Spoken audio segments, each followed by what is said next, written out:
Hello welcome guys, today in this video I'm going to show you how to turn on Groove Music background apps in Windows 10 PC or laptop. So guys, if you want to turn on Groove Music background apps in Windows 10 PC or laptop, so very easy. Firstly click on Start, type here Settings,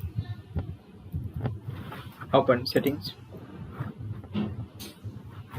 click on Privacy, scroll down, click on Background Apps,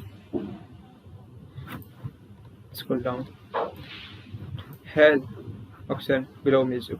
So guys, if you want to enable or turn on, so slash to on position, that is.